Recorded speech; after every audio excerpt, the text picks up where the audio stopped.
Okay, so hopefully that was enough time for all of you to download the Padlet link. And as you can see, a copy of the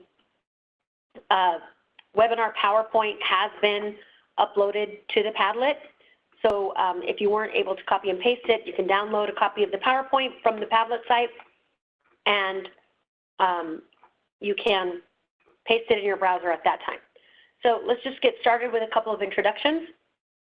I will start because I'm presenting first. My name is Brandy Howdegi. I work in the CALPADS operations office here at the department. Also with me is Kristen Cruz-Allen, who's an education administrator in the Educator Excellence and Equity Division, and I will let Tara introduce herself. Hi, Tara Bennett-Brown. I've been coordinating with a lot of folks who are offering these trainings. I work for Kristen in the Teacher and Leader Policy Office in that Educator Excellence Equity Division, and I worked for Brandy as long as she'll have me. Gladly. Okay, so once again, here is the link to the Padlet site with all of the assignment monitoring information. But before we get into this presentation, I kind of wanted to go over that Padlet link. So I want to show you the documents that are available and how you can use them locally.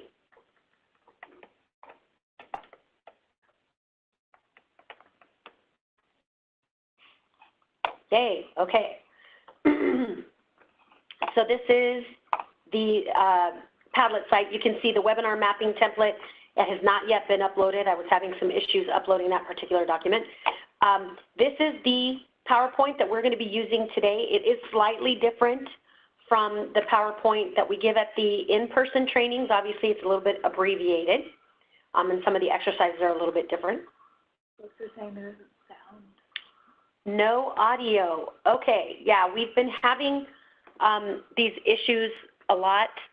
So Tara, if you wouldn't mind responding to them, to go to the events tab, tab and select information, and it should give them a number to actually call in on a landline. Are they all saying that still? No, a lot of people can't hear. Okay. So here, let me just briefly go through a lot of the documents that we have here. The CTC did provide us some recent guidance that they issued on courses in which teachers are teaching wheel electives. So that's here. The Promoting Equitable Access to Teachers PowerPoint slides, that is actually being done in a separate webinar. This document here is the CTC's Administrator Assignment Manual. This is pretty much the Credential Analyst Bible for assignment monitoring. This will tell you everything you want to know about credentials and authorizations. So make sure you save a link to that document. The CDE's Seeds Teaching and Courses File Layout. This particular document is a document that we put together because CALPADS administrators were asking us what data from CALPADS were being sent over to the Commission on Teacher Credentialing for purposes of assignment monitoring. So this document actually outlines everything that we are sending over to CTC. It also indicates here in the state level data source column the specific CALPADS field that it's being pulled from. And then we've also added a column here to indicate where it usually resides within your local educational agency, whether it's in the student information system or the human resource system. So make sure that you at some point take a look at this document because this file contains everything that we're sending over to CTC for assignment monitoring. The mapping template, this one is not the one that we're using for today. In fact, we have made some updates to the mapping template. So I would recommend that if you're going to download a mapping template, just wait until tomorrow when we get the one with the revisions up. The 2019-20 state course codes draft. This is the March 5th version, but we are also uploading a new version of this because we did add some course codes since the start of these trainings. The local assignment options chart. So for teachers that you have to put on local assignment options, this chart shows you some of the most used local assignment options. And then the CTC PowerPoint as well as the CalSAS flowchart were provided by CTC. So this is your one-stop shop for everything assignment monitoring. Okay, so here's what we're going to be talking about. We're going to give you a little overview of assignment monitoring. And sorry about this, I should have changed the slide. So forget about the afternoon. These two sections are actually being conducted in separate webinars. So we're going to go over all of the stuff that's listed here under the morning bullet. So it's just basically an assignment monitoring overview, mapping self-contained courses, mapping departmentalized courses, and then Kristen is actually going to take you through a lot of the content areas, giving you specific business rules about which course codes to pick in each of these content areas. And then we will pause after a few subject areas, and we'll go through examples on how exactly to map those courses. Okay, so obviously, right now in your districts, the assignment monitoring process is primarily a paper-based process. Currently, it's only conducted for 25% of the districts within the state annually and within your counties. Also, schools that ranked in deciles 1 to 3 in the 2012 API are required to be monitored annually. So those are the only districts and schools for which assignment monitoring is required and mandatory this year. However, because we are gearing up for reporting for assignment monitoring in 2019-20,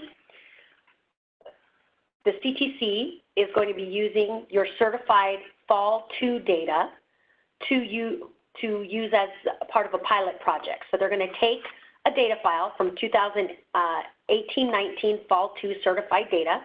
We're going to provide that to the CTC, and they're going to load that into their pilot CalSAS system. They are going to provide back exceptions or potential misassignments that are generated based on those data back to LEAs. And I think last week we heard they're going to try and do this in the June-July timeframe. But it is an inconsequential set of data, meaning you're not going to get dinged with a misassignment because of the data you reported in CALPADS this year. Okay, it's only to kind of give you an idea of where some of the problems may lie. So for 2019-20, we are moving towards an automated system for all districts, all charter schools, every single year. That is contingent on some legislation passing, or if the legislation doesn't pass, some trailer bill language that we're proposing. So the plan is that every district will be monitored every year, and that will include charter schools. Okay, and at certain points in the presentation, Tara, if you're getting a high number of questions about something I'm saying, please feel free to stop me. Okay. Okay, so which data are collected for assignment monitoring in CalPADS? So right now, Fall 2 is where this is collected, and these are the 4 files that we collect in Fall 2. So the staff demographic file contains information like the statewide educator ID, which is assigned by the Commission on Teacher Credentialing if that educator has a document with the Commission on Teacher Credentialing. The staff names, birth dates, gender, race, ethnicity, employment start date, how long they've been in a certificated position within your district, and how long they've been in a certificated position in total. The staff assignment file contains information on what type of educator the person is. Are they a teacher? Are they an administrator? Are they a pupil service employee? It also contains what we call non-classroom based or support assignments. So there are 4-digit codes that are assigned to people in the assignment of, for example, principal, right? It is a non-instructional assignment. They are not providing instruction directly to students in a principal capacity. So you would report non-instructional assignments in the staff assignment file. The course section enrollment file is information about which courses are being offered on the first Wednesday in October annually, what you commonly know as CBEDS day. So it's which courses are taking place on that day, which teachers are assigned to each of those courses, and what are the characteristics of all of those courses. And we're going to talk about some of those characteristics in a bit. Finally, the student course section enrollment file is a file that tells us which students are actually enrolled in each of the courses that you have reported in the course section enrollment file. Okay, so these 4 files make up Fall 2 reporting. So where do they reside locally within your LEAs? So the staff demographics file and staff assignment files both reside in your human resource system. That is the primary source for these data. One of the issues currently is for Fall 2 reporting, these staff demographic and staff assignment data have to make their way from the human resource system to the student information system. This is currently a really cumbersome process in most LEAs because the human resource systems do not necessarily talk to the student information systems. Luckily, for those of you that use the human resource system Escape, that particular vendor has created 2 extracts that basically mirror the staff demographic and staff assignment files. Okay, so if you are lucky enough to be a district that has that human resource system vendor, then they actually create these 2 files for you in an extract that you can upload to your student information system.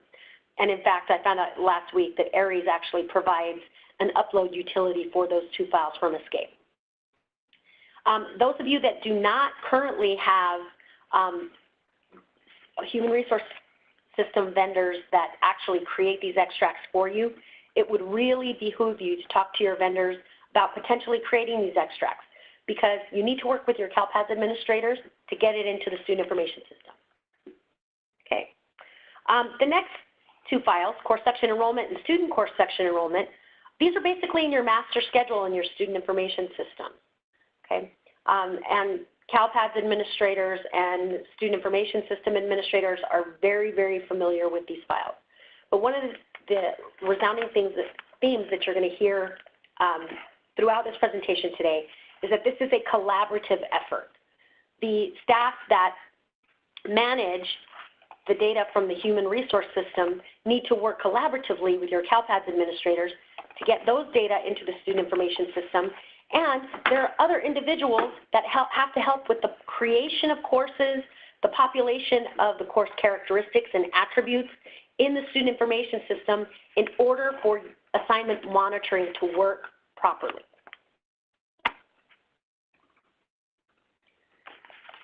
The staff demographics and staff assignment files are outlined in what we call file specifications at the following link. So in the CALPADS systems documentation page, which is everything you never wanted to know about CALPADS, there's a document called the CALPADS file specifications.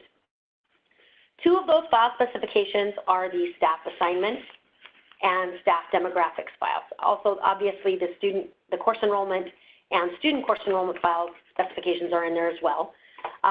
But it would probably be a good idea to have your HR vendors take a look at the staff assignment, staff demographics files to see if they could potentially create something for you. If they're reluctant to do that, or if there's a cost associated with it, talk to the local IT staff that you have in your districts, because oftentimes they can create custom queries to extract those data from the human resource system.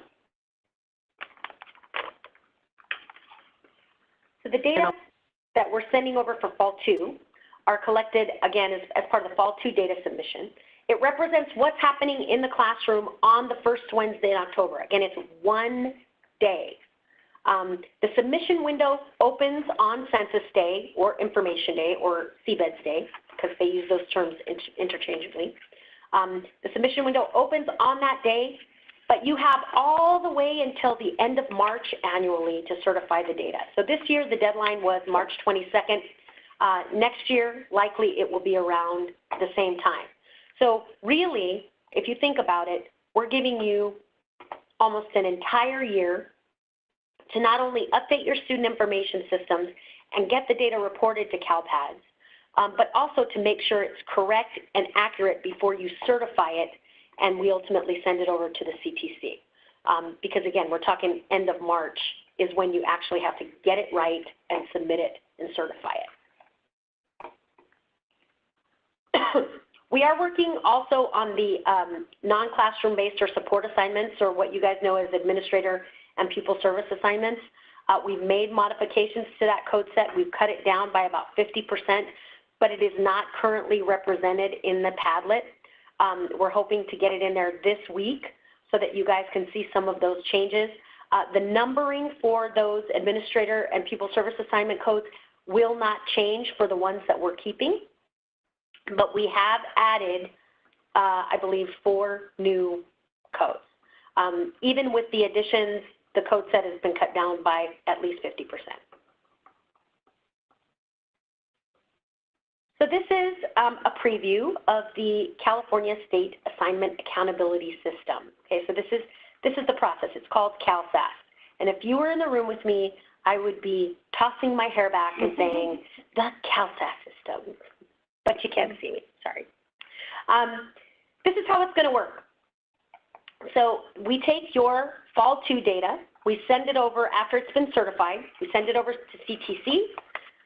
The CTC takes educator credential data, they load it into this new data system. What is going to happen then is that system has a set of predefined logic that determines, based on the teacher's credential and authorizations, whether or not they are appropriately assigned to the course that they're teaching. And it's all, most of it is primarily based on the state course code that you are mapping your local courses to. So that state course code and the associated course attributes that you're going to be populating this year, compared to the teacher's credential and authorizations, may generate what's called a questionable assignment or exception. Questionable assignments or exceptions are exactly that. They're questionable. It does not mean definitively that a teacher is misassigned. That's why in CalSAS you will have the opportunity to justify a questionable assignment or exception. So the LEA user is the first one to see the questionable assignment. So you look at all of the teachers who have been flagged as being exceptions, and then you have the opportunity to provide justification for that particular assignment. Then the monitoring authority, which is usually the County Office of Education, reviews those justifications and provides the final determinations. They get the final say on whether or not the justification you provided is sufficient. Once the monitoring authority or the county office submit the data to the CTC, the CTC will then post those misassignments publicly on the CTC's website, and they will provide a data file back to the California Department of Education for use in state reporting and federal reporting for ESSA.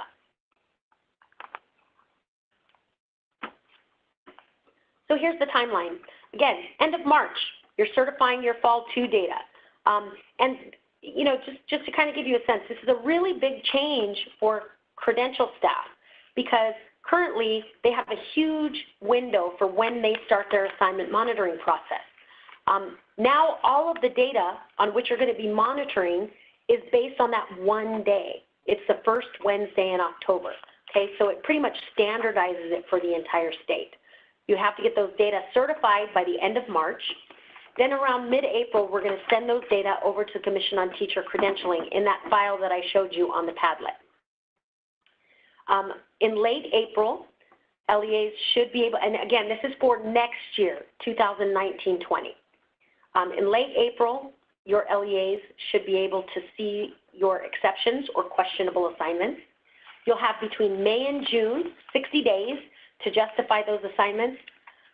The monitoring authority has 30 days until the end of July to make the final determinations, and then mid to late August, the misassignment file will be sent back to the California Department of Education.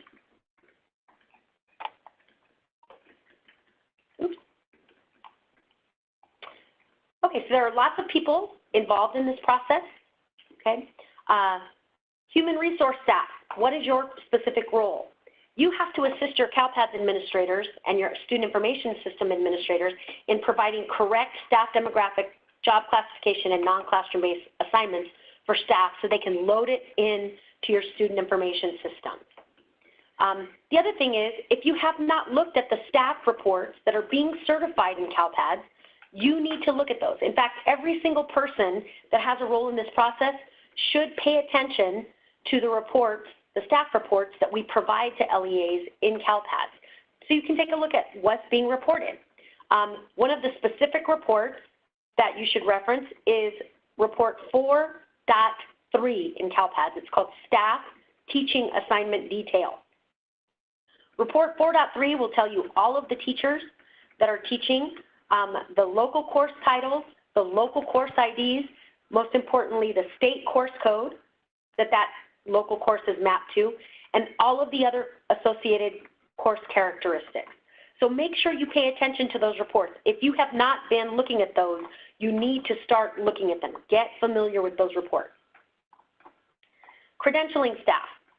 We want to make sure, not that you don't already know this, we know that you probably already know this, but your administrators like to get, and your site administrators like to get really creative in terms of which teachers they assigned to specific courses. And so it's your job to find out whether or not those assignments and where principals are placing them before they actually start teaching are appropriate, right? We want to make sure that that process happens prior to the beginning of the school year. Question? Can you repeat the reports that are? Oh, sure. The report that you should primarily be looking at is report 4.3, Staff Teaching Assignment Detail. And in fact, here's what I'm going to do for you. So you can see what I'm typing in here. Report 4.3, Staff Teaching Assignment Detail. There we go. How's that? Okay, Staff Teaching Assignment Detail, Report 4.3. Curriculum Instruction Staff. I hope that there are some C&I staff that are listening in. I'm really hoping, because you are absolutely critical in this process. When a student information system staff person is creating these courses in your student information system, there's certain information that they are going to need to obtain from you, because you have the most intimate knowledge of the courses that are being offered in your districts, the standards that were used to develop those courses, the grade level standards that are covered in those course outlines. Because you know those things, you are now going to have to provide some information to your CALPADS administrators and your SIS staff so that they can populate those characteristics and attributes in your course screens in your SIS appropriately, okay? You also have a role in verifying the information that's reported in Report 4.3, Staff Teaching Assignment Detail. CALPADS and Student Information System staff, ideally what they would like is for their job to take a data file from the program offices and submit it up to CALPADS that's already been verified, right? So really, by the time they get it into the system, all they're trying to do is just make sure that dates are correct or that things are not misspelled, and they're doing basic data integrity checks. But as CALPADS grows, so do the responsibilities of the CALPADS administrators. And I can tell you that most of the staff that deal with CALPADS are amazing people. They're extremely adaptable animals. And they have now had to become subject matter experts in all of your program areas. And frankly, they don't want to do that, right? They don't want to be subject matter experts in special education and assignment monitoring and discipline and chronic absenteeism and the adjusted cohort graduation rate. They don't want to be experts in that. They want the program areas to take ownership of the data for those programs, provide it to the CALPADS administrator so that they can get it submitted and assist in certification. So that is their true role. So to the extent that you can help us with that, help them with that, we would sincerely appreciate it, and so would they. LCAP staff, you have a role in this process because the data that are being submitted to CTC, which ultimately result in the identification of misassigned teachers, of ineffective teachers, inexperienced teachers, that all comes from CALPADS, all of it. So you have to know exactly where those data are coming from, both in your student information system and in CALPADS, to understand what you're going to need for your LCAP federal addendums. So what's new for 2019-20? Okay, so this is the latest and greatest. We added a few new content areas. So you can see we added an agriculture content area. I should be really specific that these agriculture courses that you're going to see in this particular content area are not CTE courses. They are just strictly agriculture courses that may not use career technical education standards. We added a new business category and a new media arts category. And again, both of those content areas were created because we do know that there are schools that offer those courses that are not developed with career technical education standards, and they're not part of CTE pathways. So if you have those courses, you would look for them in these new content areas rather than the career technical education content area. We modified the names of a couple of these content areas. So foreign language is now world languages, and other instruction-related assignments is now interdisciplinary content, otherwise known as the junk drawer. So all of the courses that you say, I don't think you guys have a course for ... look in the interdisciplinary content area first before you decide that we do not have a course for it. This is just to give you a broad idea of the sort of changes we made. So right now, for example, we have 5 different literature courses. And LEAs like to get really specific about the courses they offer, and they really want to report that to us. So, for example, if a LEA was offering an African American literature course, and they didn't see that course in this list, most likely they would have chosen course code 2109, other literature, right? Unfortunately, other means absolutely nothing at the state level, and especially for assignment monitoring. We can't tell what type of course is being offered, and furthermore, we don't know the content, and we would not be able to determine whether or not the teacher had the appropriate credential to teach an other course, right? So we significantly reduced the number of course codes that you're going to have to map to. So they've been cut in about half. But the one consequence is now all the other codes are being required. So you're going to actually have to pick one of the state course codes. You will not be allowed to pick other. We also added some additional data elements, or what we're calling attributes. I'll also refer to them as course characteristics. Because those course codes alone don't provide enough detail, we have to actually capture some additional information about courses in order for the data system, CalSAS, to make a reasonable determination as to whether or not teachers are appropriately authorized. And I'm going to go through some of those attributes with you in just a second. But let's talk about why we're making these changes. So for all of the academic course codes that we have in there, which are in the 2000 to 3999 range, they hadn't been updated in probably 20 years. It's been a really, really long time. They were really outdated.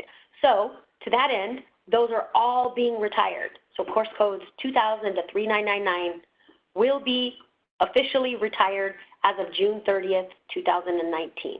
We're giving you all brand new course code numbers except for CTE courses.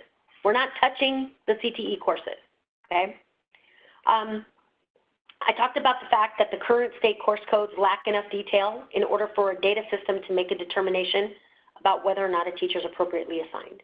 And one of the really good things about this new model and all these new attributes is it gives us a lot more flexibility. So, for example, when we develop a new set of standards, like next generation science standards, one of the most common questions we get at the service desk is, where are the new next generation science standards courses? I don't find a course code that I can map to. So this new model allows you to tell us the content that's being taught, and then you tell us the standards that were used in a separate course characteristic or attribute. And then, of course, the pervasive use of other made the data really meaningless. So we're getting rid of those. Okay, so these are the course data that we currently collect that will be used for assignment monitoring. Okay, so right now you are submitting these to CALPADS. You are capturing these things in your student information system. So state course code. You guys know this as the CBEDS code, but it's called the CALPADS State Course Code. Education Service Code, English learners.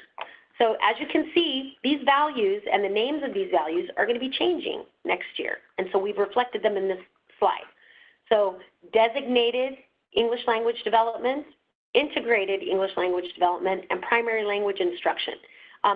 This is something we capture on the course records, and it determines what services are being provided to any English learners that are enrolled in any of those courses. So it is really important that you have a good process locally to determine what services are being provided to English learners that are enrolled in courses. Because again, when we send this attribute over to CTC and you're telling us that a specific service is being provided, CTC is going to look at the teacher's authorizations to determine whether or not the teacher has the appropriate authorizations to teach that or provide that service. Instructional strategy code. So there's two values that we're interested in, home hospital and special education. So the reason we're interested and CTC is interested in capturing whether or not a course is being offered via home hospital is because you have credentialing flexibility for educators that are providing home hospital instruction under Education Code Section 44865. That basically is an education code section that says teachers that are teaching in alternative settings can teach any subject to any grade as long as they have a credential based on a BA and student teaching. Special education. So again, this is a course level attribute. You have to tell us whether or not a course is being offered through a special education strategy, which essentially means 100% of the students that are receiving the instruction in that course are students with disabilities. So if a course has been flagged as a special education course, then CTC will expect that the educator has a credential and authorizations for the primary disabilities of the students that are enrolled in that course. Independent study is another one of those alternative settings that fall under Education Code 44865 and gives you flexibility. Distance learning is pretty much informational this year. It's just whether or not a course is an online course. CTC isn't going to be really using this. They're just using it as information only. Language of instruction. So this is the course that a language is taught, or excuse me, the language that a course is taught in. So for example, if the language of instruction is Spanish, then the teacher would be required to hold a BCLAD authorization. Multiple teacher code. This becomes important in identifying when there's more than one teacher associated with a course section. So in a team teaching situation where the teachers are concurrently in the classroom at the same time, one of the educators must be appropriately authorized. Okay. In a job sharing situation where the teachers are not concurrently in the classroom at the same time and they're there on alternating days, CTC is going to have an expectation that both of those educators are appropriately authorized to provide the content. Okay, so we've covered most of the attributes that are being sent over currently and that we currently collect. Now to cover the new attributes that we're going to be adding. Excuse me one second. I'm going to open my water. That's water, by the way.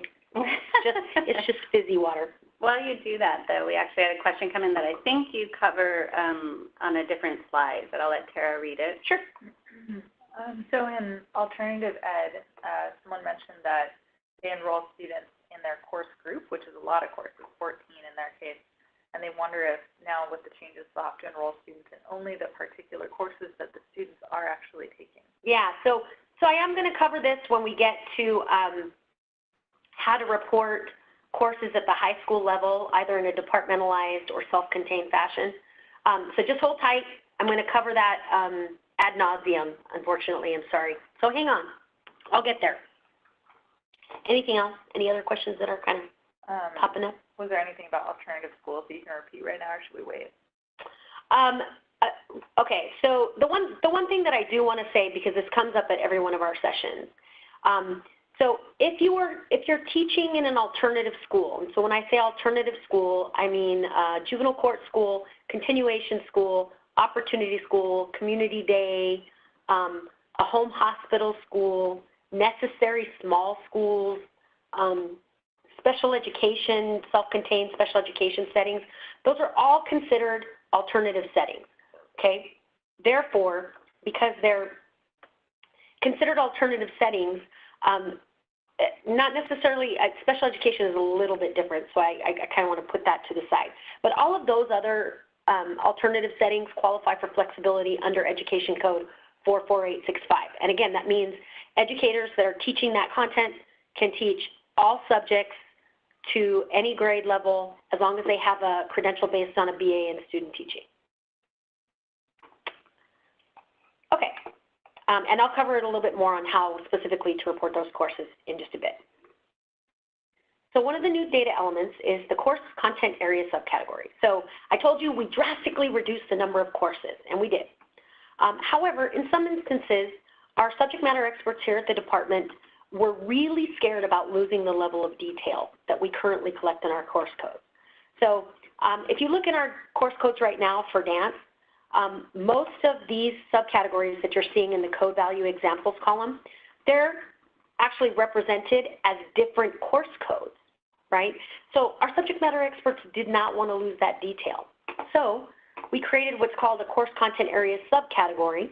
And so even though you would use a state course code of dance, you could specify, if in fact you had a ballet class, that this dance course covers ballet. The content area would be ballet.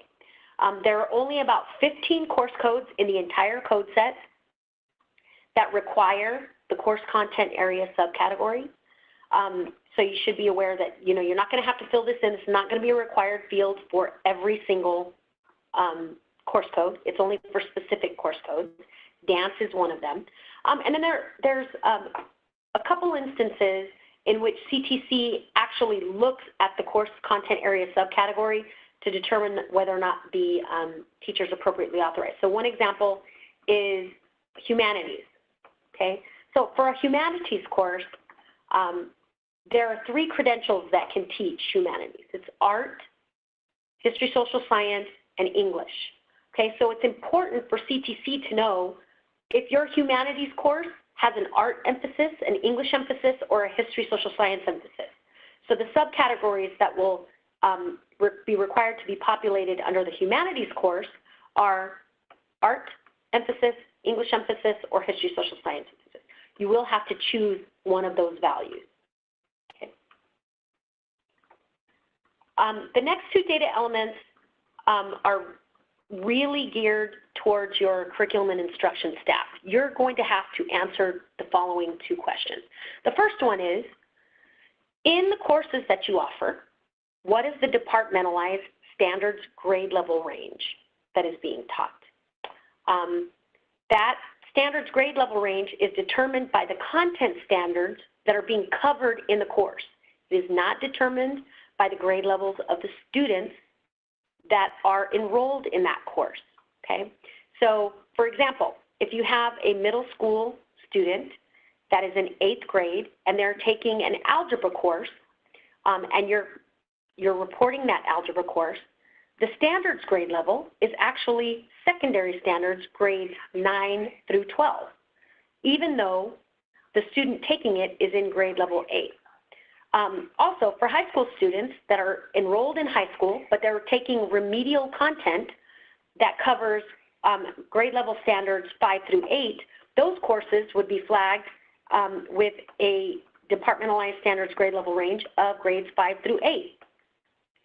The data that you are reporting in CALPADS needs to reflect the actual course content and the characteristics of that course.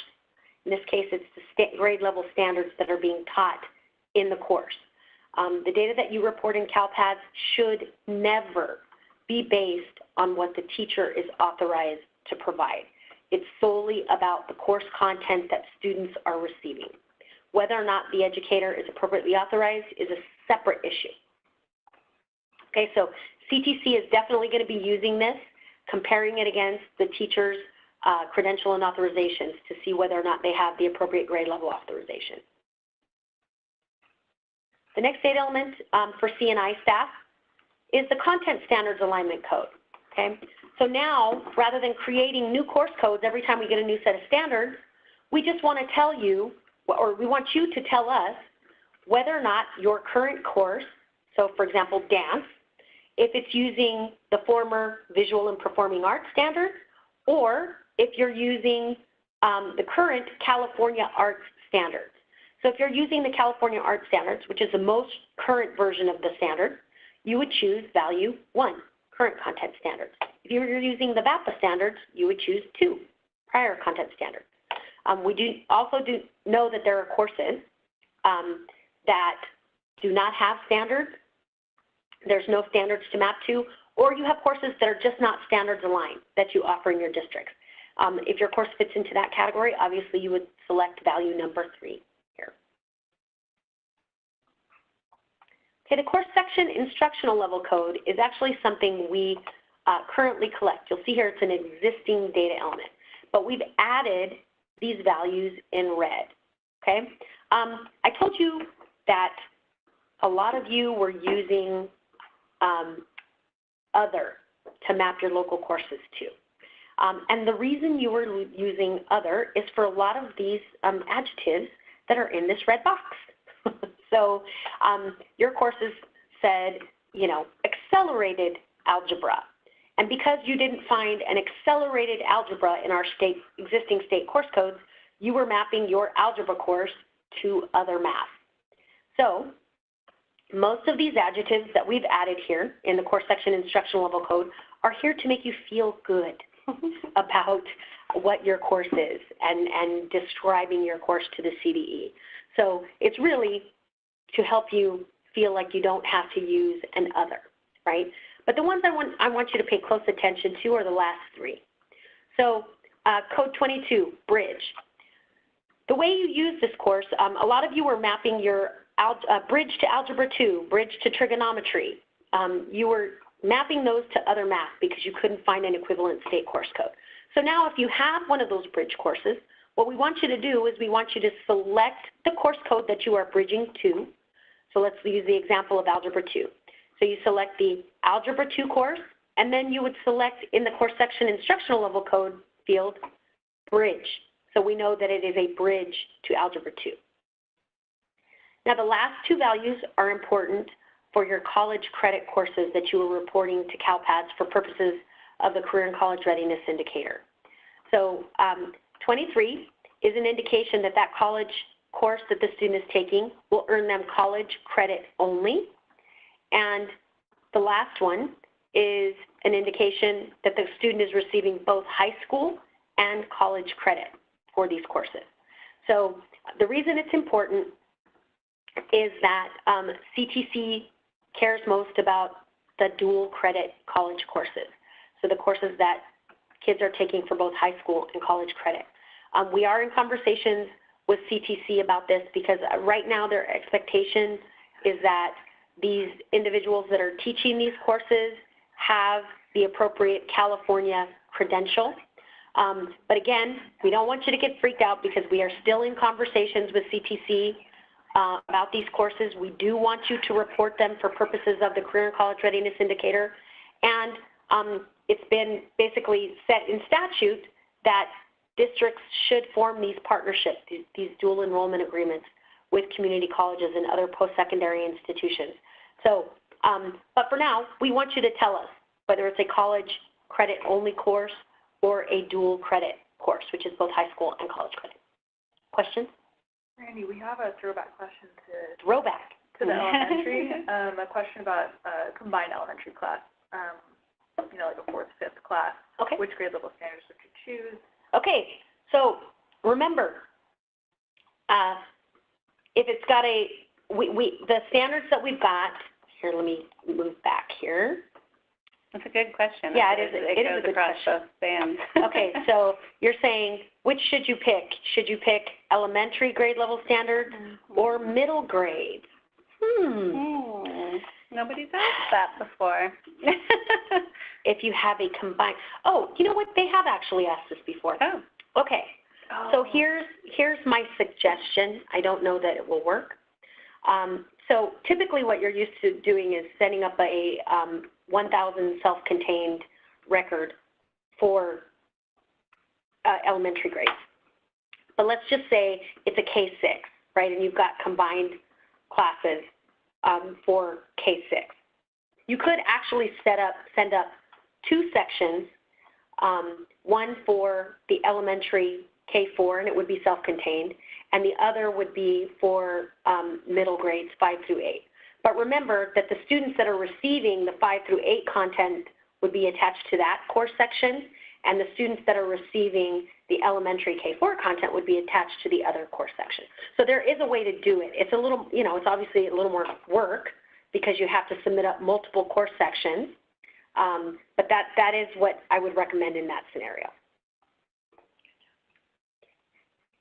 I'm kind of thinking on the fly here, folks, so if we come up with a better answer later on, I will be sure and let you know. All right, so this next data element is something called the Charter Non-Core Non-College Prep Indicator. So first of all, if you're not a charter school, you don't have to worry about this. You're not required to populate this. However, if you are a charter school, you have the flexibility to identify which courses offered at your charter are what are defined in statute as non-core, non-college prep courses. Essentially, that means the course is not required for graduation. So if it is identified as a non-core, non-college prep course, you have assignment flexibility, which basically means that the teacher doesn't even have to have a credential to teach the course. Okay. So having said that, which is great, you have assignment flexibility, but don't tell us that algebra is non-core, non-college prep, or don't tell us that English 12 is non-core, non-college prep, because again, we'll be evaluating these data at the state level to look and see what is actually going on with charter schools and the courses that they're offering and the staff that are teaching those courses, okay? APIB course code cross-reference, this is just for your CALPADS administrators. So CALPADS administrators right now in CALPADS, a course cannot be both a CTE course and an AP or IB course. This field now allows you to leave your local course mapped to the CTE course code, but in this field, you would actually tell us which AP or IB course it actually is. Okay, so it's just a cross-reference field. Now we can tell that it's both AP and part of your CTE pathway. Yes? Can you touch on the difference between introductory and bridge? Oh, sure. Let's go back. Okay, so I'm being asked to provide more context on the difference between introductory and bridge. Okay, so introductory courses are obviously the very first course in a sequence of courses. Okay, a bridge course is content that sort of prepares a student for the next course. So let's just say, for argument's sake, the student has already taken Algebra 1. Okay, so they've already taken Algebra 1, but this student actually needs a little more help, and chime in here, Kristen, if I'm not getting this right. But the student needs a little more help before completing an Algebra 2 class. And so they would take the bridge to Algebra 2 that sort of reinforces the standards that they've learned in that Algebra 1 class and sort of prepares them for the content in Algebra 2. I hope that was great. The question. And I think in the others, we saw a lot of examples of bridges to pre-calc and bridges to trigonometry. Those were the big ones that I thought we saw. And then the introductory is, I was looking at some classes today, and these are CTE, but in any case, and they have their own course codes. But there was like introduction to agriculture business, and then there was advanced agriculture business. I mean, not that that's a good example because they already have their own course codes, but that would be just introducing a topic.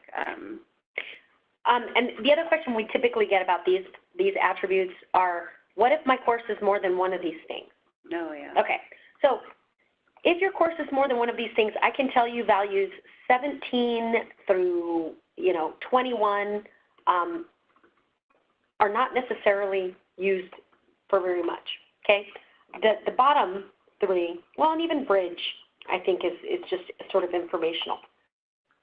But if it's college or if it's dual credit and it's advanced, choose dual credit, right? Because you don't get credit for an advanced course in the Career and College Readiness Indicator, but you do get credit for the dual credit courses in the Career and College Readiness Indicator towards preparedness for a student, okay? So you have to make some decisions. I would definitely give preference to the college credit values, 23 and 24, over any of the others. Okay, moving on, online course instruction type. So right now we collect an indicator. Is it a distance learning course, which is completely archaic terminology, right? And it doesn't give us a lot of information. It just tells us whether our course is probably an online course. Now we want to know the type of instruction that's occurring, and because it matters for credentialing. So is the course instructor-led, which means there is an instructor providing all of the primary content for that course? Is it facilitated, meaning there is a person that can provide content, expertise, and knowledge to the student and support if they require it? And 3 is learner-led, which basically means I'm logging into a computer, I'm accessing some software, that software is providing all the content, the software is issuing my grade in that content area. We've heard CTC reference a computer software called Apex Learning, and apparently Apex Learning, those are all learner-led, right? The computer software issues the student the grade and delivers the content. So the learner-led, value number 3 here, is the only one that does not require a teacher that is appropriately authorized. The other 2 scenarios, the instructor-led and facilitated, they do require a credentialed teacher to teach it that has the appropriate authorization. Okay, so CTC will be looking at these. Okay, so the next 2 data elements are typically, they reside with your human resource or credential staff, okay? This is about teachers that are teaching in a middle school core. So a middle school core, Roxanne Purdue is actually going to cover this in a different session, very likely. So she'll tell you what a middle school core is. But essentially it assigns, or it gives flexibility to teachers that are teaching in grades 5 through 8 to actually core academic subjects, which means, let's say, I want to do a history, social science, English core, which means I put those 2 classes together in a block, as an example, and I teach it to a single group of students. So that single group of students is getting both instruction in history, social science, and English. And then I have another 2-period block where I teach another group of students that history, social science, and English. And then I could even, in a middle school core setting, teach a departmentalized course of English or history, social science as what they call the hanging 5th period. And I could teach it with either a multiple subject credential, or I could have 2 single subject authorizations in the subjects that I'm coring. So it's really important that you work with your human resource and credential staff to identify those courses that are being taught as part of a middle school core. If you indicate that it's being taught as part of a middle school core in your student information systems and in CALPADS, and the teacher has a multiple subject credential, it will not spit out as an exception or a questionable assignment. But you have to make sure that this attribute is populated appropriately. The next one is the local assignment option code. So a local assignment option is essentially a local governing board waiver that you can obtain from your local governing board using one of the following ed code sections. And this is not an exhaustive list, right? It says here not the full list. The full list is in the mapping template document, which I'll show you in a little bit. But these are the education codes that you can use and get a local waiver to make a teacher appropriately assigned to teach a specific subject area. So your credential analysts and human resource staff are very familiar with these. Unfortunately, most of them do not track these in any sort of automated way.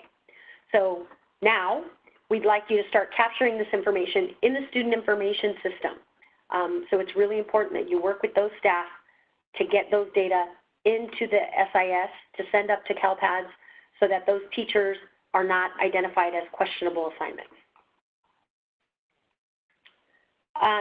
The other thing I wanted to point out about all the new attributes is that they're not in your student information systems yet. So don't go running back to your student information system going, where is this in ARIES? Where is this in PowerSchool? I don't see it.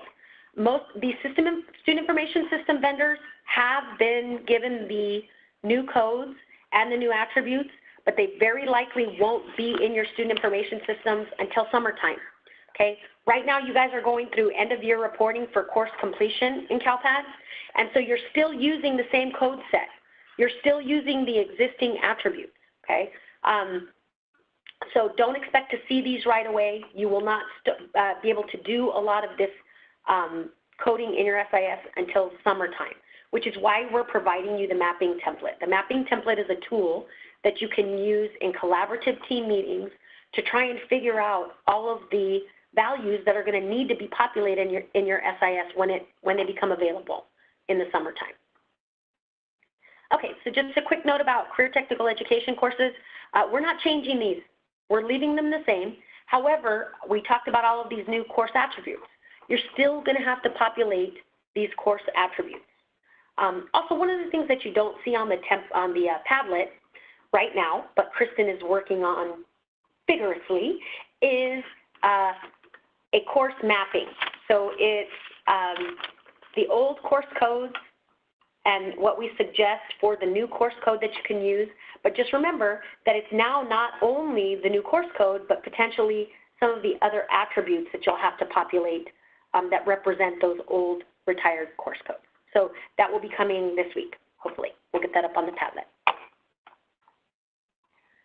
Okay, so to identify whether or not a course is actually a CTE course code, CTC developed this graphic.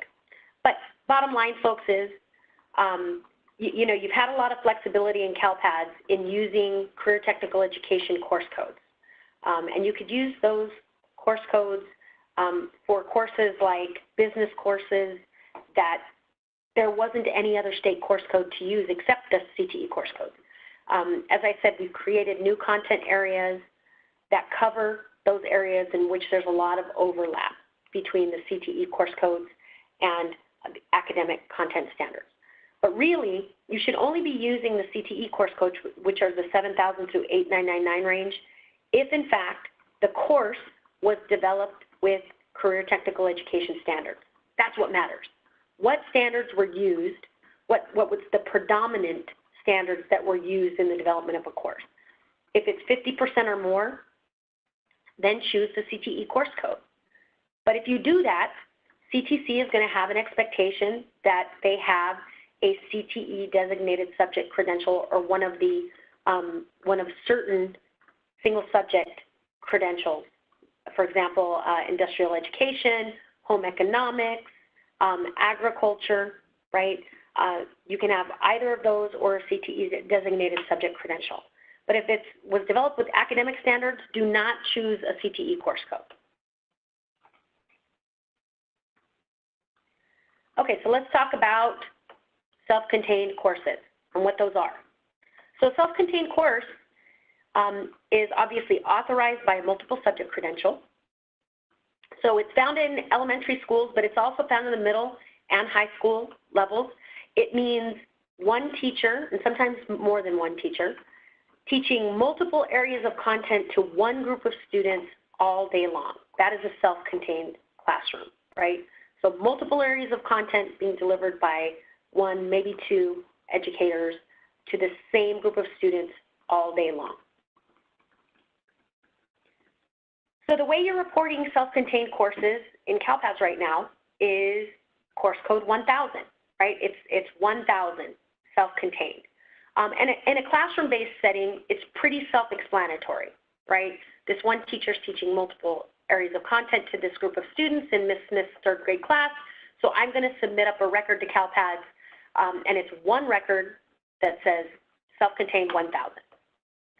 But what we found at the elementary level is that those of you that are in virtual settings in which one educator provides self-contained content to multiple grade levels is that many of you are only submitting up one record for that teacher, self-contained, and then you're attaching all of the students in grades K-5 to that one course section. So what that is resulting in is weird class size ratios on your school accountability report cards or your SARC template, right? Because we preload some of that information. So if you're seeing 200-to-1 ratios for those teachers, you need to change the way you're reporting the data to CALPADS. So what we'd like to see is a self-contained 1000 record for every grade level that that teacher is providing instruction in. So if they teach grade levels kindergarten through 5th grade, we should see 6 course section records in CALPADS. Same thing with middle school, okay? If it's truly self-contained, in classroom-based, submit 1 record. If it's virtual or independent study in which they teach multiple grades, submit up 1 course section of 1000 for every grade level taught. Okay, so for those of you that were asking about alternative settings at the high school level, this section you want to pay attention to. Okay, so for Fall 2 reporting, Fall 2 reporting in CALPADS is primarily used currently for reporting out on DataQuest, right? It's counts of kids that are enrolled in certain subject areas and specific courses. In 2019-20, it's changing to not only be used for reporting on DataQuest, but now it's being used for assignment monitoring. So we do know that at the high school level, in alternative settings, you have one teacher that may be providing, 15 different areas of content to 20 different kids in the class. So you have a couple of options in terms of how you want to report those data at the high school level. You can either departmentalize all of the content being delivered for each of those students, and in some cases, it's an exponential number of courses that that teacher could potentially be teaching on information day just because grade levels vary, the content varies for each of those students. So you can departmentalize the content, and if you're doing that already, then I would advocate just keep it that way. Just keep reporting the departmentalized content because it does provide us a lot more information. Just know that because you're teaching in that alternative setting, even though you're submitting up departmentalized records for algebra and for world history and for, economics, for example, that because you're in an alternative setting, the teacher is authorized to teach any subject under Education Code 44865. Okay, so that's the first thing I'll say. However, if you're teaching in one of these settings that's here on this slide, so home hospital, necessary small high schools, continuation, alternative, opportunity, et cetera, et cetera, et cetera, any of those settings, you can choose to report it as self-contained, course code 1000, okay? Using course code 1000 tells the CDE and CTC that the teacher that's teaching this high school course, 1000, teaches lots of areas of content. And given that they're teaching in one of these settings, and these are, by the way, the settings that we have here, most of them, we know that they're in this setting based on the school type, based on your school code and school type that's captured in the California Public School Directory. So because that's captured there, you don't need to tell us that it's a continuation school. It's an attribute that we're sending over to CTC anyway, school type. Okay, so you can choose to report state course code 1000 for these teachers. They are appropriately authorized in one of these settings under 44865, as long as they have a credential based on a BA and student teaching. Okay, let's talk about departmentalized courses. So departmentalized courses require a single subject authorization, and typically it's a teacher providing one and sometimes more than one subject area to different group of students throughout the day, okay? And a lot of you that are just teach at elementary schools or your total elementary school district may be wondering why they had to sit there and listen to me for the last hour, right? I don't have any departmentalized courses. I'm an elementary school. I just use self-contained 1,000. Well, here's what I will say. At the elementary level and middle school level, if you have teachers that are teaching art or PE or music or math or science or computer science, and that is the only thing they are teaching all day long, and they're teaching it to different groups of students, whether they are in a push-in, pull-out, or itinerant setting, then those must be reported to CALPADS as departmentalized course assignments, okay? They should not be reported as course code 1000 self-contained, because that teacher, in fact, is not teaching a whole bunch of subjects. They're teaching one subject. And the next question logically is, so are you telling me now that a teacher with a multiple subject credential can't teach PE, only PE, all day long to students? And the answer is no. The answer is no. They have to have a PE credential. An art teacher that's teaching art all day long has to have an art credential, okay? So you should submit up departmentalized course sections for educators that are only teaching one subject all day to multiple groups of students at the elementary and high school level, okay? So at the high school level, it's pretty, wait, let's see, which slide am I on? Oh, no, previous slide. High school level, you just want to make sure to departmentalize your courses if you're in a regular setting, right?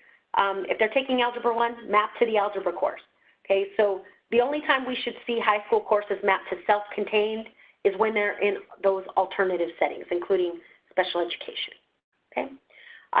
So I'm going to pause for a second. Do we have any questions before Kristen moves on into the content-specific areas? Quick questions about whether intern programs count for student teaching. Another person is asking what we mean by a degree in student teaching. I don't think we do. So I think, so, okay. I think I'm slurring my words. I've given this presentation now 12 times, and so it all sort of blends together. So under 44865, a teacher is appropriately authorized to teach in an alternative setting as long as they have a credential based on a baccalaureate degree and student teaching. So that credential has to be based on a BA and student teaching. And you know, quite frankly, I am literally just regurgitating the language that Roxanne Purdue tells me every time we do this presentation. So if you need further clarification on that, I would advocate emailing Roxanne Purdue, and her email address is, and you know what, I'm just going to type it here. How about that? I will type it here. rpurdue@ctc.ca.gov. Okay, so I'll leave that up there for a couple seconds so you can see it. Any other questions? Nope. Well, and if we don't get to answering all of the questions, you know, we're going to get a report of all of these questions once the webinar has concluded. And we haven't talked about it yet, but we're going to be doing office hours to assist the field as they move to making all of these changes. They're going to be every Monday from 1 to 2 p.m. And we're going to post the login information soon online, and we'll send out reminders to folks. They start next week. And so if we find questions that were very popular on here that we are unable to answer during this webinar, we'll try and answer them in subsequent office hours. Okay, So Kristen is now going to walk you through some of the departmentalized course codes in each of the subject areas, and then we're going to take a break, and we're going to actually walk you through how you would use the mapping template to start recording some of these attributes. So just give us a second. We're going to shuffle around here. We're going to translate this. Okay, so usually what we do when we're doing this as a live presentation is we send out the mapping template that you have in the Padlet or that you see in the Padlet. And again, this mapping template is more of a tool to help districts start looking at their current courses and what they offer and practice how they may be coded in the future under the new course codes in the new system. So once I go over 3 of these subject areas, usually we have teams work together to see what questions they might have, what classes they may offer that don't seem to be fitting into our current courses that we offer. And again, Roxanne mentioned that we recently added a few courses, and that's because we did about 11 of these presentations around the state so far, and the same classes kept coming up that maybe we needed to add so that you had somewhere to map some of your local courses to. So I will start going through. Oh, sorry, he popped up. The new template is now loaded. Oh, the new template is now loaded. Okay, and I made this little Ryan Gosling meme. I forgot he was in here.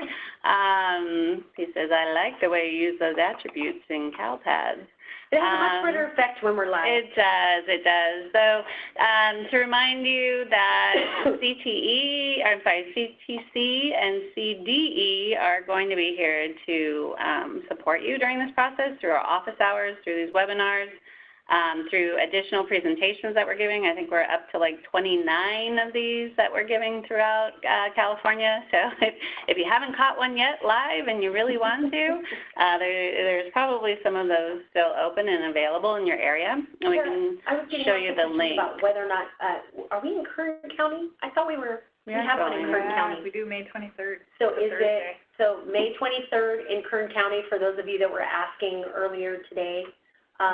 I think I just got the registration link, so it should be Oh, online. okay, so there we go. They have it, so I don't have it online yet. So it's not online yet, but we do have one scheduled in Kern County, for those of you that are listening. Great. They can actually reach out to Kern County and get it. Perfect. I mean, and it's going to be similar information and similar slides that you're seeing, but so much funnier when we get to do it in person. So definitely join us for those. And then if CDE and CTC, weren't enough, we've got Ryan Gosling that's going to support you through your changes in CALPADS and utilizing these new attributes. So sorry, I just hung on to that a little too long, huh? Guys are going, turn the slide already. Okay, so we're going to start with history social science because I was a history social science teacher and it's the best subject ever. And talk about departmentalizing courses. And so Brandy just talked about in certain situations where you would not want to put a typically elementary school teacher in the Code 1000, and that would be if they're teaching the same subject all day long. So an example, we created these departmentalized courses in all of the major subject areas if you have teachers doing that. And so, and I have examples of a teacher, say Mrs. Garrett here, who is a world history teacher for 6th grade and teaches several groups of 6th graders all day long that rotate in and out of her classroom. You would not code Mrs. Garrett as Code 1000 because she probably has, or she should have, a history social science degree, and she should be coded as a history social science departmentalized teacher. By the way, and again, the effect just isn't here on a webinar, but there are 1980s television characters sprinkled throughout my examples here, and you can type in the show, okay, the first 5 people to type in the show that Mrs. Garrett is from into the chat box will win great admiration from me. Do we have anybody? Do we have anyone? There's probably like 7. There we go. Back to live. You got it.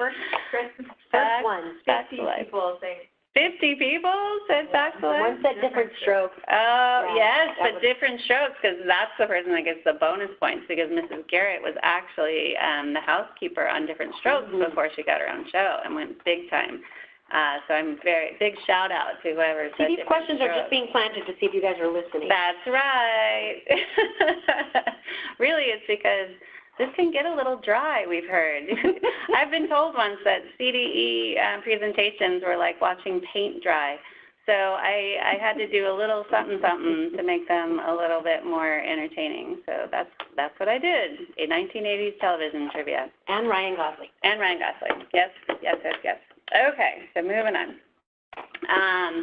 So when we're doing history, social science, one of the things we noticed when Brandy said that we had a lot of things in other, we went into the other and we said, okay, what is everybody putting in other? And in some cases they were putting like, history grade 4 in other, and world history grade 7 in other, because they felt like it didn't quite fit into the regular U.S. history or the regular world history. And I think what people were thinking was maybe that is set aside for high school only.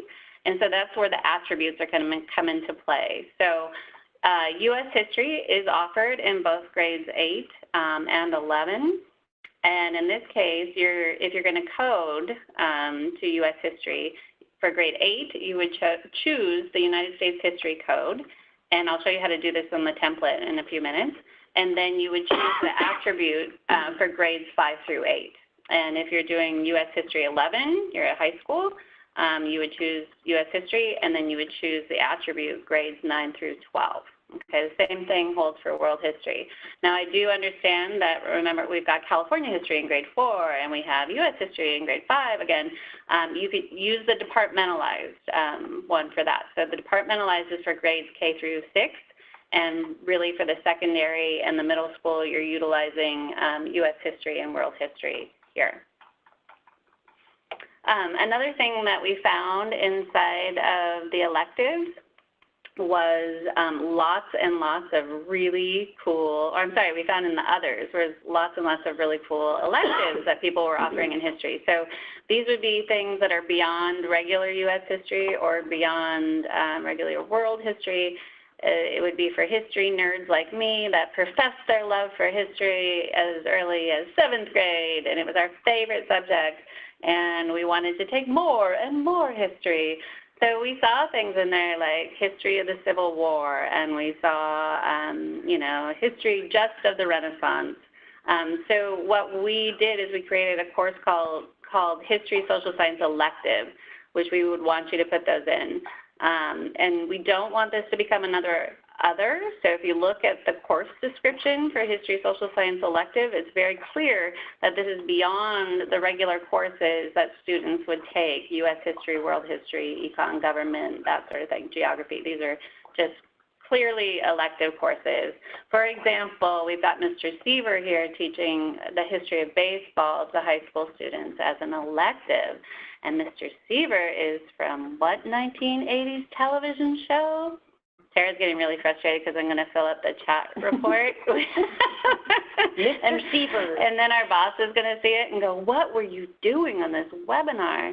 The one with Leonardo DiCaprio in it. Oh, the one with Leonardo. That is good. Ginny. Oh, no, it wasn't Ginny. It was, well, we can't figure out who it was first, but all of you guys, Growing Pains. Growing Pains. But whoever made the Leonardo DiCaprio reference, good. Cheers to you, because he actually, you said it, Tara.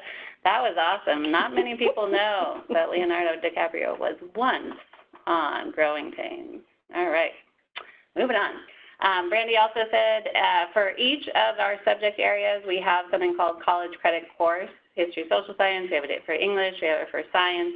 Just make sure that you choose the appropriate instructional level attribute, either college credit or dual credit. And then we made sure that we went back and we updated all of our AP and IB and MYP courses, so International Baccalaureate and Middle Years Program courses, because again, this hadn't been done in about 20 years and things had changed. And there's a ton of actual AP and IB courses for history, social science. So those have all been cleaned up to make sure that they're up to date. For English language arts, notice here that we use the departmentalized course code for grades K through 8. So we're taking this all the way up through grade 8. If you have a teacher that is teaching English language arts all day long to different groups of students that rotate in and out of their class, we want you to use English departmentalized K through 8. And so this goes for grades 7 and 8 as well. Make sure that you code to departmentalized and then you have the appropriate grade level attribute.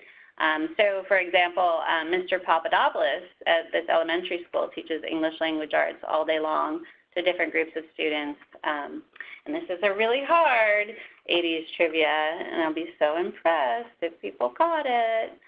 Mr. Papadopoulos. But we are going to put Mr. Papadopoulos in English departmentalized K-8. Anybody get it? Tara's like doing serious work and trying to answer like substitute questions, not trivia. Webster. Webster, yes, you got it, Webster. Very good, very good. Amanda James, congratulations. You were the first person to respond. You have won our deepest admiration. And it doesn't count if you attended one of our prior trainings. That's right. We're going to look you up and make sure. Actually, I hope for the next group of trainings I'm going to be changing our 80s families. Just keep people on their toes. Okay, we also have a English support course that you can code to, and make sure you select the appropriate grade level attributes. This is if a kid is enrolled in a regular English class, but is also having a support course to help them pass the regular English class or be successful in that regular English class.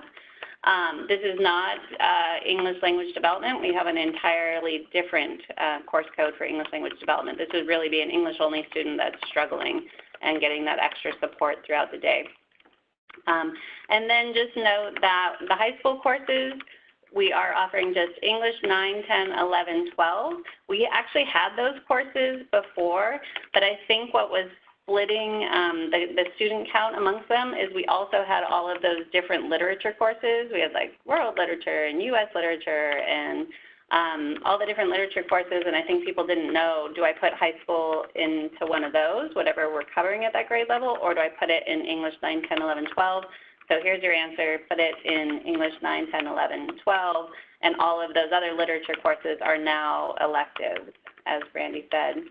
And then remember that you have those other attributes of honors and gifted and talented that you can add to give a little bit more specifics to each of those courses. Again, so we have an English language development course code. So if you have a course that is considered English language development, meaning they're using the ELD standards all day long, and your course is full of English learners that require a designated time during the day where they get language instruction, that would be your code, and make sure you choose the appropriate grade level attribute. And then we also have that literature elective, because English language arts does get the prize for the most entries in other. We had 2,000 others in English language arts electives, and most of them were just kind of cool, like looking at a particular time, so like Shakespearean literature or Greek mythology, like Mr. Drummond teaches at XYZ High School. I'm sure the answers are rolling in, but we already talked about that TV show, The Different Strokes. That's right. Good work. Denise was the first. Denise Zwicker. Good work. Good work, Denise. So we make sure that those literature electives, again, don't make this another other.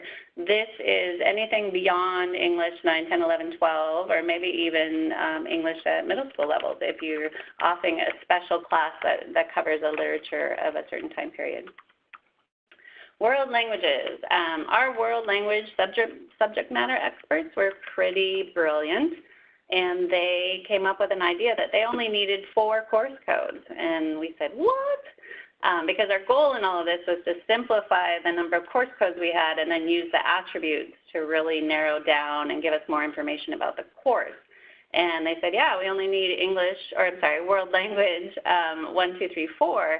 And then if you create a subcategory for us of all the different languages that may be taught throughout the state, then you choose a subcategory. So I'm going to show you this in a moment where you would just pick like World Language 2, and then you would pick a subcategory of whatever language is being taught. Same for World Languages for Native Speakers. And we have over 60 language codes. Sometimes we've found one that isn't there. We were up in Lake County, and we learned that they teach Walaki. And so I do not believe that's on our list, but there is an option where you pick like a language other if you can't find your language on our list. And there's a lot of languages, so you're probably going to be able to find it. Be sure to pick the appropriate grade level attribute. And then, of course, we cleaned up the IB and AP courses, so take a look at that. And as we've traveled around, we learned from middle schools that they often offer a world language course that isn't like credit for World Language 1. It wouldn't be considered like when they go to high school as giving them a full breadth of World Language 1. But they offer it as an elective. It is like an introduction to world languages. We created a new course code for that, and I think it's just called Middle Grades World Language. It is in the new mapping template, the webinar mapping template that we just uploaded. Great. So you guys are very lucky. Yay. But do know, though, if a world language class is being taught on a site, there is an expectation, I believe, that the person has a credential to do that. So we've kind of heard from people in a very anonymous way, like they have a friend that has somebody on their campus. I was doing air quotes. You couldn't see that. But, they have a friend, and they have somebody on their campus that's teaching world languages because they're really good at Spanish or they're a native speaker. Is that okay? And it's, yeah, it's okay, and use the course code. But there will be an expectation that they have some kind of credential to teach that course. So is this going to stop me? Am I to my next? Working in the mapping template. Yay. Okay. Okay. So real quickly, I just want to walk you through the mapping template. So first of all, you want to definitely go to the Padlet site. So let me just type in the link to the Padlet site. So it's www.padlet.com/BJAUREGU/assignment monitoring. I can't spell today, sorry folks.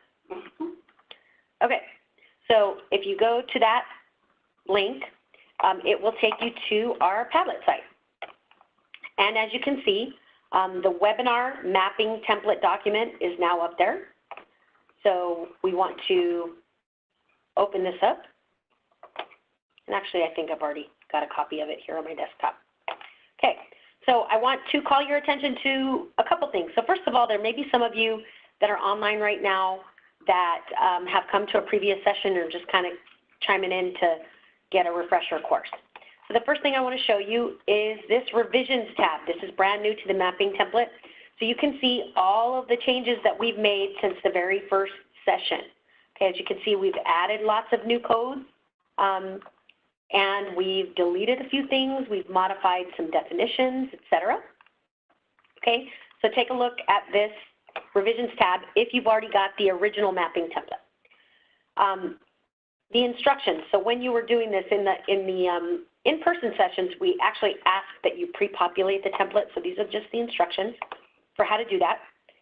What we're going to be doing today is actually working through some of these examples and showing you how to map specific courses. What state course codes would you choose and the associated attributes. But I wanted to point out a few things before we get started with that activity. So there's a tab down here called Course Codes by Content Area. This is all of the course codes that we created, including the brand new ones, right? And they are listed by content area, okay? So here's the content area category, the state course codes, and definitions, etc. You'll notice that some of them are highlighted. As I told you before, the course content subcategories are only required for specific courses. So I have highlighted those courses for you, and they also have a yes in this subcategory required column.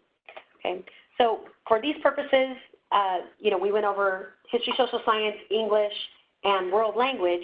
So if I only want to take a look at the state course codes for those subject areas, I could deselect all, and then I could pick those specific areas. So history, social science, English, and world languages, and then I will see only the state course codes for those. Okay, so all of the state course code numbers are here. And so once I find the appropriate course to use, I would go back to my mapping template and then look for a course code. So let's say my course represents departmentalized K-8 English 9100. I would go back here and then I would look for 9100 because these are all in numerical order. Okay. Also, the other code sets tab. So this tab is used to populate a lot of the drop-down menus that I'm going to be showing you in a second. The one that you'll probably use the most is the course content area subcategories. So this tells you all of the subcategories for the courses: business, dance, humanities, language, etc. Okay. But local assignment options are in this tab. So any of the values that you see in those drop-down menus, if it's not the state course code and it's one of the other drop-down menus, all of the definitions and values are here in this tab, the other code sets tab. Okay, so using the mapping template. I can do it if you want. Yeah, go ahead. Yeah, Okay. just don't forget to tell them about the Okay. blank cell Watch thing. me though and make sure that Yes. I don't do anything incorrectly. Okay, so this is just, for each of the subject areas that I go through, I created one course, and I'm going to show you how we would map them as much as I can across this mapping template. And so notice that this is the local course title, and again, we just made up these numbers and we made up these schools, and I got really creative and because I was tired yesterday and couldn't think of anything. Thus, Shock Top Middle School.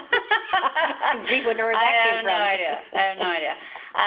So they, at an elementary school, they may call sixth grade ancient history, okay, because that's really is ancient world history that they teach. So that's the local course title, and here would be the local course description of what kids are learning. And again, we made up a course section ID.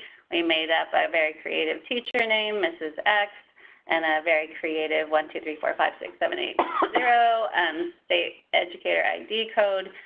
But what's important here for this exercise is to talk about where we would map it to. So this is a sixth grade ancient history class that they're teaching. And from what we all learned, this is going to be coded to history, social science, departmentalized. So again, where Brandy took us over here, if we know it's history, social science, it might be good to just go ahead and deselect everything but history, social science to narrow it down.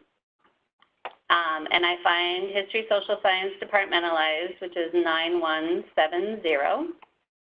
Can go back to my mapping template and find 9170. Oh, where'd you go? Okay.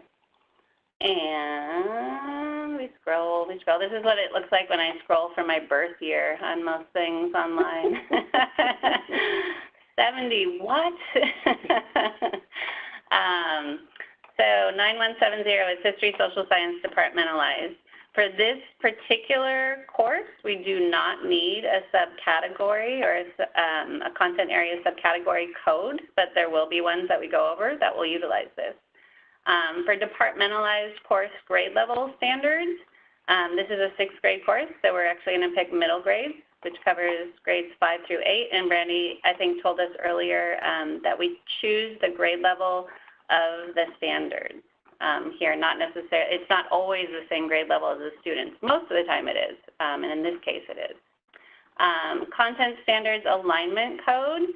I don't know if we talked a ton about this, but this was because of our math folks wanting to have different course codes for Common Core algebra versus 1998 algebra.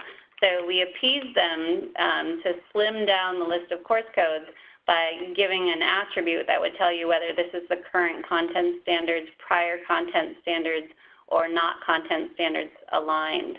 So history hasn't been redone since 1999, I think, so we're definitely in the current content standards.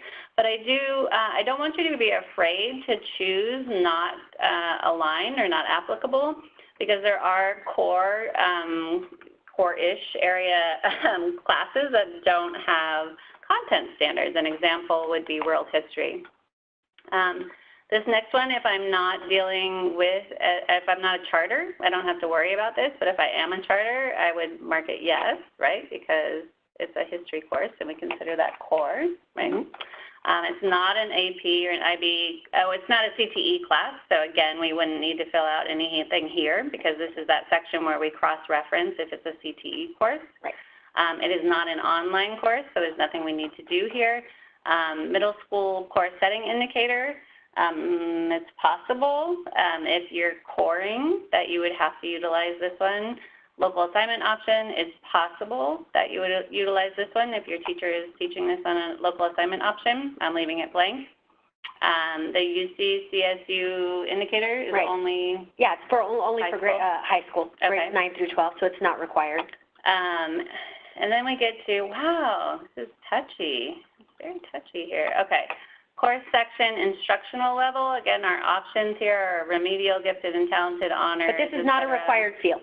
Okay, yeah. So you should only select it if your course actually has one of these. Great. Education service code, this is English learners. So let's say we're doing integrated ELD instruction in this particular course. I would choose that. This one is important though. So let's say we're monitoring, or CTC is monitoring whether somebody needs a B-CLAD or a CLAD. And most classes, I would say most, in California have English learners in them, and we should be doing integrated ELD instruction. So be sure to indicate if that's the case. Instructional strategy is just home, hospital, and special education, so we don't need to worry about it for this particular course. We're not doing an independent study indicator here, or a distant learning, or a multiple teacher code for this particular class. Okay. I won't go through all of those for all of these examples, but I just wanted to show those quickly. So Brandy brought up earlier an African American literature class that's taught at Shocktop Middle School. And so this particular course, it has its own local course description, but for our purposes, we would actually code it to literature elective. And because I have all of the course codes memorized, nope, I don't. I just have a cheat sheet next to me. I know that literature elective is 9112. Scrolling through. So yes, I know the drop-down menus in this case are not, particularly the course codes, it's a little cumbersome. That's why using the tab to find the actual course code and then just scrolling to find the number is a lot easier. Right. Unfortunately, it doesn't use predictive text, so I apologize for that. Unforgivable. I'm kidding. No, we forgive Brandy always. So is this particular course, I believe, is at the high school level? Oh, no, we're at the middle school. I'm sorry. So we're going to pick the middle grades as our grade levels. And for this particular course, we might have aligned it to the Common Core standards. We might not. It would be perfectly okay to say not content standards aligned. If that was the case, we don't worry too much about that. Okay. And then the final one here for sign language, because this has actually come up in groups like, where is sign language on your list of languages?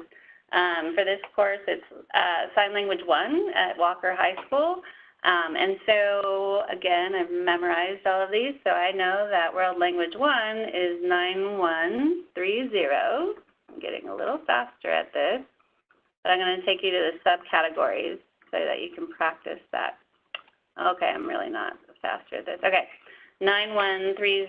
So this is going to require a content area subcategory because it wants to know, the system wants to know what world language are you teaching. And so we're going to go over to other code sets. Right. And is it already, it's not set on that one. We're going to deselect all, and we're just going to pick the course content area subcategory. And then we're going to find all of our languages. Wow, there's just so many languages. And I know because I've memorized all these. That sign language is 37. It's right here. Okay, so it's language 37, or lang 37. We go back to this, and we find lang 37, sign language. Okay? And this is, again, it's a high school, so we put the secondary courses, and then we would put that we're using current content standards, and of course, we could put a lot more indicators or attributes on it to describe the class. But we will return to our presentation here. Oops, sorry. Okay, so did we have any, so the other thing that we wanted you to do is if you were able to, if you're kind of looking at some of your local courses and you cannot find the appropriate course in those subject areas, or you think your course is so unique that we don't have one that fits, what we want you to do is type it in the Q&A box so that we can capture that and determine whether or not we need to add a new course. Okay, Right. so just make sure you do that in the Q&A box before the session ends today. And you can always bring them up, you know, at our office hours, or if we're going to see you in person at a presentation, we take them then too. We think we've got a pretty good list by now, but every once in a while you shock us and we go, oh, we really don't have something for you to code that to. So moving on to mathematics. We, of course, have a mathematics departmentalized code, so that's if a teacher is teaching math, and it's typically self-contained setting, but teaches math all day long to different groups of students, like Mr. Tanner at ABC Elementary School. We use math departmentalized K-8. Just note that we're having you use math departmentalized all the way through grade 8. And you probably got that reference, but I just realized I have like 15 minutes to get through a lot of courses, so yay you, and your 80s trivia. For mathematics, we saw in other, a lot of times we saw that there are a lot of mathematics support courses. And so we've created two, and one of them might go away. We've created a foundational math support class and a higher level math support class. If you were to read the course descriptions of those, I believe foundational says it goes all the way up through Algebra 2, and higher level math support would be beyond Algebra 2. We were trying to help our colleagues at CTC out by creating two different classes so that they can map credentials to each one of them. The foundational math credential goes through Algebra 2, and then the higher level math course requires a single subject math credential. The reason why I say one of them might go away is that we haven't found anybody that offers a trig or a pre-calculus support class. But there may be somebody out there, so we might leave it there for now. Before you move on from support courses, because we got some questions about support courses. So teachers providing support instruction. So you'll notice that in a couple of the content areas, we have specific assignments that indicate that that teacher is providing instructional support. In this case, mathematics. We also have it for English. Okay, but we also created some new support courses in our interdisciplinary content areas. So specifically, we've got special education support. These are your RSP teachers. Okay, so if you've got those teachers that are providing support in any content area to students with disabilities, you should use that specific assignment code. It's in the interdisciplinary content area. Also, response to intervention. RTI teachers that are providing intervention in any subject area. This is also one of our support courses. We created a specific assignment code for that. So make sure you check the interdisciplinary content area for some of those support courses. That is where you report your push-in, pull-out support assignments. Right now, a lot of you are using course code 3020, support/consultation. You cannot use that anymore. So you have to pick one of the new ones, either the subject area specific or the RTI or RSP codes that are in interdisciplinary content. Very good, thank you. Okay, and this is just briefly what I talked about, is that this particular group, the math group of subject matter experts, wanted to be sure that we mark current content standards prior content standards and not standards aligned. So this is where it came from, the math folks. The other thing to point out with mathematics, as we transitioned into the Common Core, there were two pathways for higher mathematics or high school mathematics. There's the traditional pathway, Algebra 1, Geometry, Algebra 2, and the integrated pathway, which is integrated 1, 2, and 3. We have course codes for those all separately. We have Algebra 1A and Algebra 1B because a lot of schools would have students do Algebra 1 in 2 years, and we just recently got a request to split integrated 1A, or I'm sorry, integrated 1 into an A and a B, which we have done, and that's part of the revisions. So that is part of the new stuff if you are joining us after we've presented on this a couple of times. For science, we have science departmentalized as well for K through 6. Note it only goes through 6, and you may not even use it for 6. It might be more of a K5, and I'll explain that in a moment. And this, again, is a teacher that's in a typically self-contained setting, but is teaching science all day long with kids rotating in and out of the class, like Mr. Keaton from ABC Elementary School. And again, I'm out of time, but it's family ties. I know some of you out there already got that one. And for science, the next generation science standards made things even more complex, where they have 2 different models at middle school even. So they have a discipline-specific model, which has earth science, life science, and physical science. And they have an integrated model that is integrated grade 6, integrated grade 7, and integrated grade 8. And all LEAs were allowed to choose which model they wanted to follow. So for the traditional model, we have courses that are called life science, earth science, and physical science. But be sure to utilize the grade range attribute 5 through 8. For middle school integrated, we have courses called integrated 1, 2, and 3 because we reuse them for the high school level. So they're not called integrated 6, 7, 8. It's 1, 2, and 3. But you're going to indicate to us that this is middle school by utilizing the appropriate grade range attribute. The next generation science standards made things pretty complex at the high school level because they have 3+ different models. There's the 4-course model, which is earth and space science, biology, physics, and chem. And we have course codes for each of those. There's the 3-course model where they took earth science standards and wove them through the biology, physics, and chemistry courses.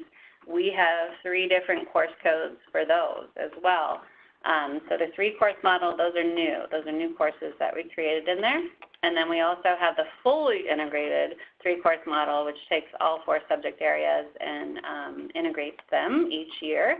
And we have integrated 1, 2, and 3. And again, in this case, you would want to choose the secondary grade level attribute to indicate that these are high school level courses that students are utilizing, or that are taking, sorry. Computer education. We have several computer education courses. These, I want to be really specific, these are the non-CTE computer education courses. And we have computer literacy, exploring computer science, web design, and IB/AP courses.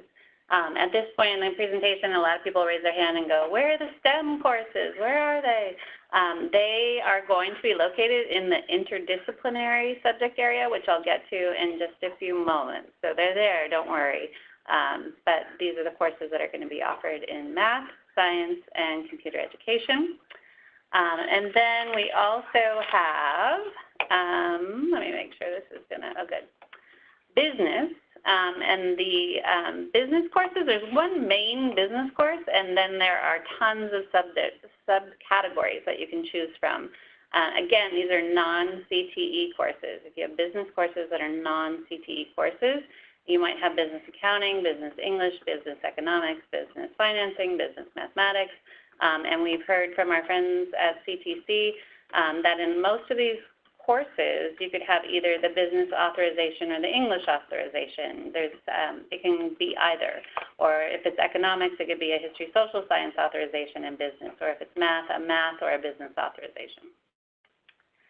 For agriculture, again, these are new because we got a lot of inquiries about non-CTE agriculture courses that were being offered. I think because we were in the Central Valley, probably. But agriculture, again, there's one main course and then many different subcategories. And we have definitions for each of those, what that might cover. But again, these are non-CTE. And we'll stop for a moment and go to the mapping template. I know we're kind of running short on time, but we have a couple of courses in here to kind of look at and how they would be mapped. So we have algebra support at Breaker High School. And again, this is a course that kids are enrolled in algebra, but they need a little bit more support. So they have a second class that's helping them to pass it. So what we're looking for here is going to actually be the foundational mathematics support class that we talked about, because that goes all the way up through Algebra 2. And so that is actually 9245 that we would choose, okay? And we wouldn't have a subcategory. We would have our secondary standards, because that's considered a secondary math course. And we're using current content standards. And just in terms of the support courses, some of the questions that we're getting in the Q&A box are related to whether or not you actually have to attach students to these course sections. So if you have identified that this teacher has a job classification of pull-out, push-in, or itinerant, again, something that's reported in the staff assignment file. It's job classification code 27, pull-out, push-in, itinerant. If you've done that, then CALPADS does not require that you attach students to that course section, but you do have to tell us what the teacher's assignment is. Okay. Oh, and I skipped this one. So the Living Earth, I thought I put this on my key. Oh, I neglected. Is our 3-course science model. So again, we might have to go over here to our course codes by subject area and choose science so we can get a picture of what all of our science courses are. Click OK.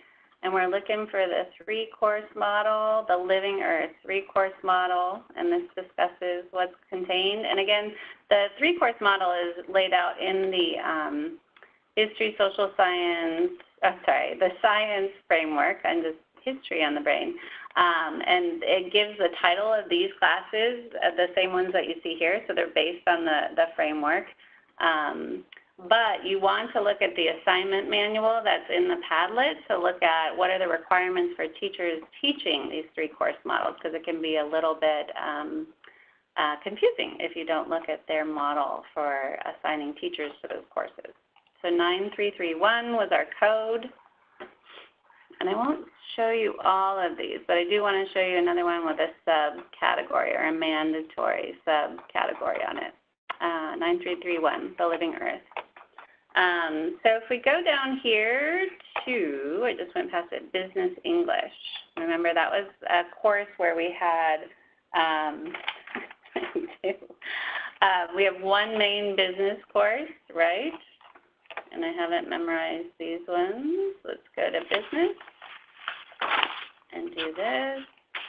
And so our main business course is 9051. We would come over here and do 9051. And oh, that's Latin. That's not going to help us. Misassignment 9051. Such a talented person. He can teach business English and Latin. Oh, I am not doing well with my numbers today. Okay. 9051. It has disappeared, Brandy. Is it in there? No, I'm kidding. You're perfect. I don't know. No. You know it's not. What is it? It's really not me. I think it was 9051. We might have. What's the course code? I mean, what is it? It is business. I don't know. Well, that's weird. Well, let's pretend that there's a 9051, and then we would go into our sub-content areas and look for business English, so Biz 07, and put it there. So ignore the AP Latin. We'll fix that. It's a little glitch. We'll get that in there. Same with the next example, which I haven't taught you yet, so let's go back to our course areas. Okay. So we're finishing off here in 3 minutes. It'll be a nice little whirlwind. Our dance subject matter experts were very, very interested in the type of dance that people are teaching. And so instead of having tons and tons of different course codes, we now have like a main dance course code and then all of these different subcategories that you can choose from. So ballet, hip hop, jazz, modern, tap. The question that's come up in other presentations is what if it's a class that teaches you ballet and hip hop and jazz? You can actually just choose one that's called, I think, other or not applicable. Yeah. Not applicable. Drama and theater. We have a lot of main drama and theater courses, but then we also have a ton of different subcategories. We haven't met too many people that have all of these subcategories at their school, but if you're calling from Southern California, it's possible you have all of these course offerings, including improvisation. So again, it's not necessarily making a big difference for us for credential monitoring or collecting information, but it was very important to our arts people that they have a lot of documentation of where things are being offered and who's offering them.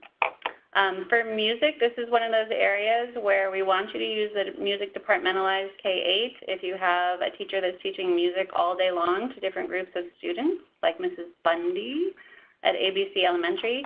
This is a typical one where we see that most schools were utilizing the self-contained 1000 code, but should be using music departmentalized, especially if this teacher, should have a music credential. If you mark them self-contained 1000 and they have a single subject music credential, you'll get an exception. And so you need to utilize the music departmentalized code K8. And Mrs. Bundy, of course, is from Married with Children. Peg, good old Peg and her big hair. The music courses, our music people went a little crazy on wanting to know everything about your music courses. So we have lots of choices for instrumental and vocal music, including music appreciation, recording and production, composition and songwriting. But then we have all of these different sub-content categories here.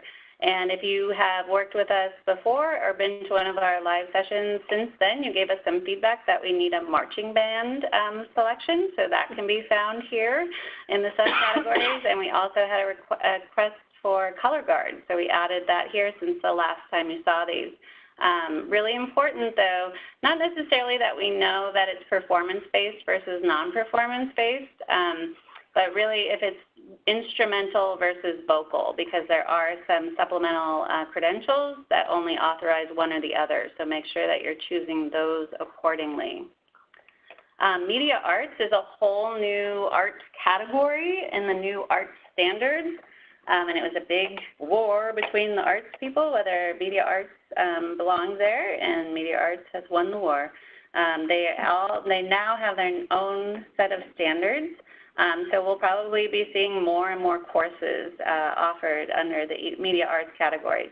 So we have media arts departmentalized, and then of course, and then media arts, and then all of these different subcategories, which is really interesting. I noticed that like game design is in here, interactive game design. So different things that you might not necessarily think are here are actually here for you. Physical education, along with music and the arts, are some of those 1000 codes we keep seeing at the elementary level. And really, if a PE teacher is teaching PE all day long to different groups of students, like Mr. Connor at ABC Elementary, they should be marked as physical education departmentalized, either K5 or 6-8. And our subject matter expert wanted those separated out, K5 and 6-8, because there's different required minutes for K5 versus K8 or 6-8, sorry. So just make sure that you pick the right grade level there as well as you can.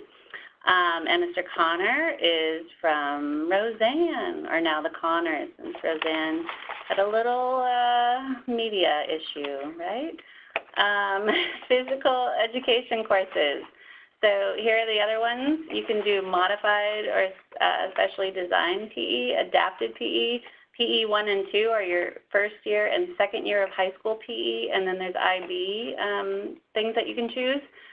We have an elective physical education course code that you have to choose subcategories for. So each one of these subcategories that you're seeing on the screen, aquatic activities, dance, interscholastic, they were all their own course codes last year, last go around, or have been for 20 years.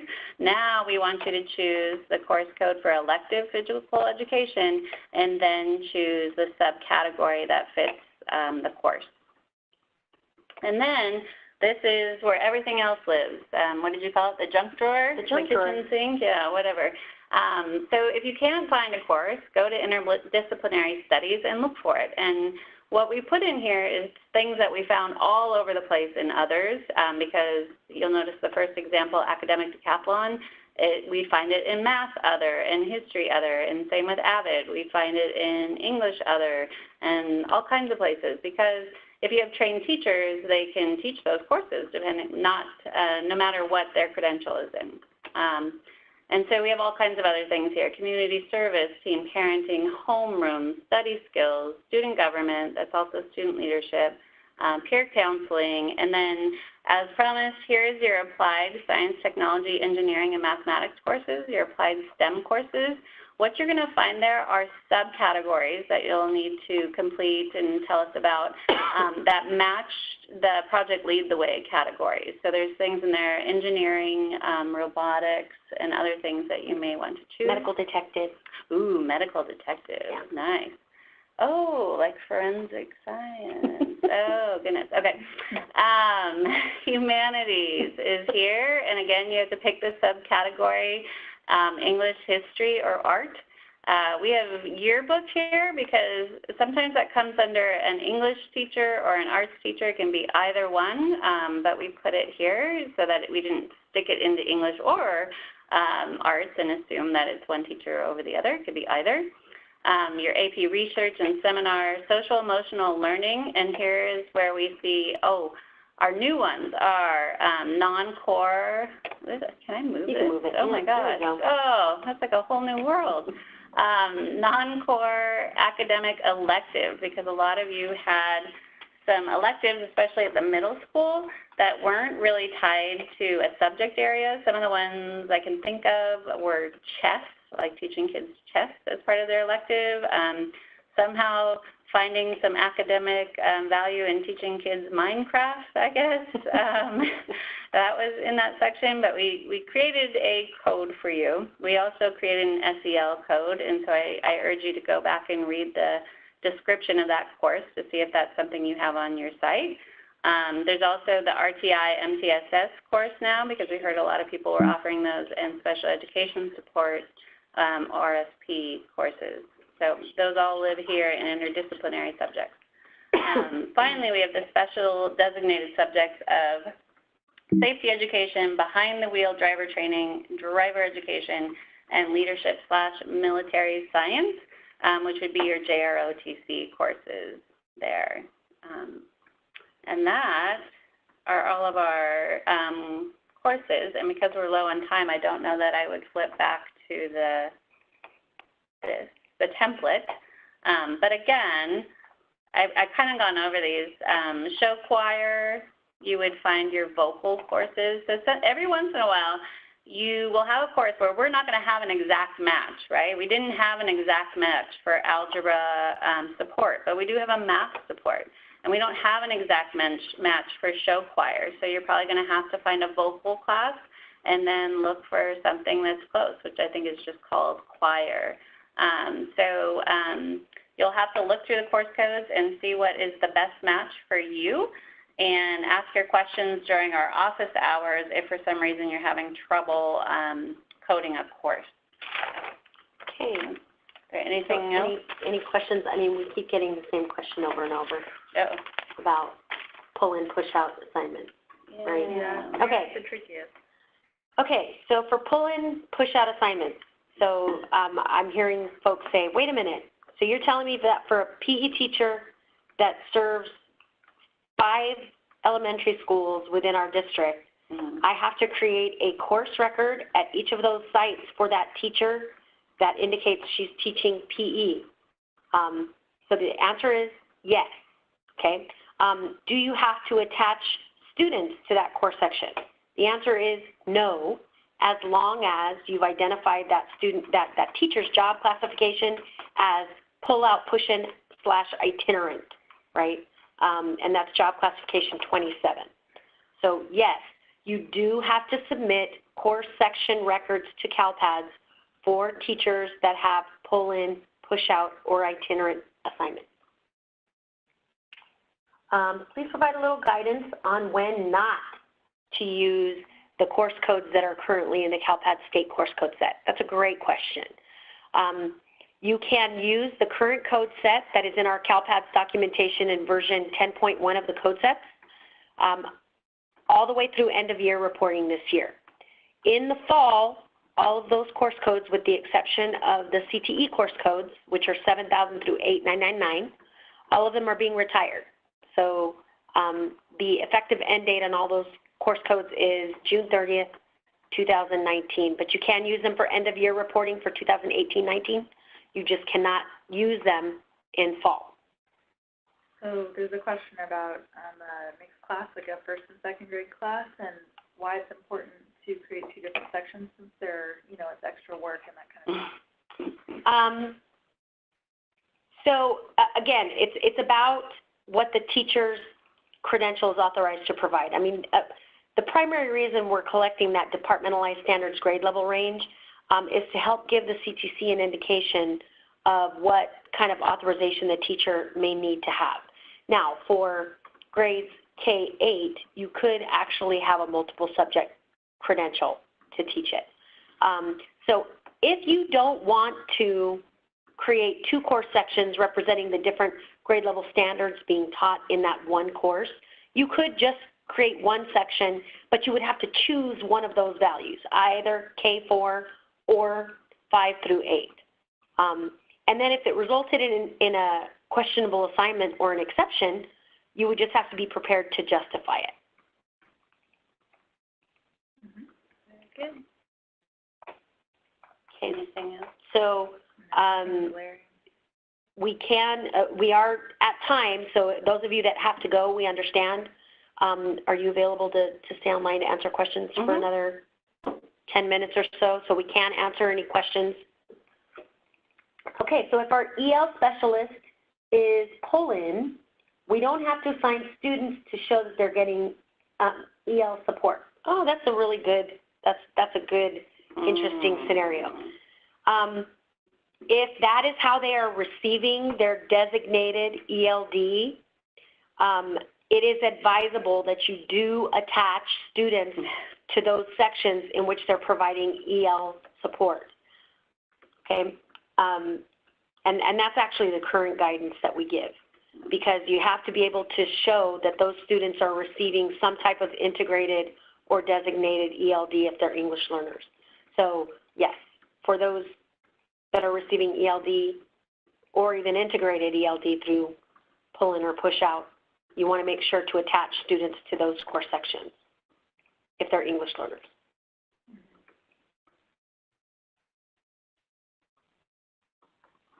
Any other?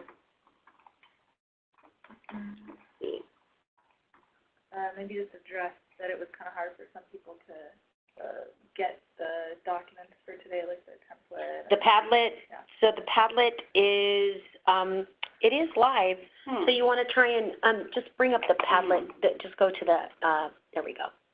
Okay, so there is the URL for Padlet. So I don't know if I was typing it in wrong before or if I gave you the wrong link. It is active. It may just be a firewall issue within your district. They may have it blocked, which is not good. But we do have the link up there. As you can see, we're able to access the page, and it is publicly available. So let us know if you keep having problems. Go ahead and send us an email. Just the templates just to help out, to help you. Oh, right. So again, the mapping template is not something that you're going to use to send data up to CALPADS, or that you're going to use to import, you know, your new course attributes into your student information system. This is a tool that was designed specifically for this training, because as I told you, none of these new course attributes are in your student information systems right now. So this document just helps you work together with the other folks that need to be involved in this process to identify the attributes that will eventually need to be populated in your student information system. Okay. What if it's not 30, 20, 16? What do you mean? Sorry, folks, scrolling. So push in, pull out music or PE teachers for whom they haven't created SIS sections. Right. So remember, at the elementary and middle school levels, if you have individuals that are teaching one subject area all day long to different groups of kids, you need to submit those up as departmentalized course sections to CALPADS. You have to submit them up as departmentalized. You cannot submit them as non-classroom based assignments in the staff assignment file. You should always submit course section records for people that are instructing students, always, regardless of whether they're pull out, push in, or itinerant. Again, you don't have to attach students to those course sections except when that teacher is providing designated or integrated ELD for those students.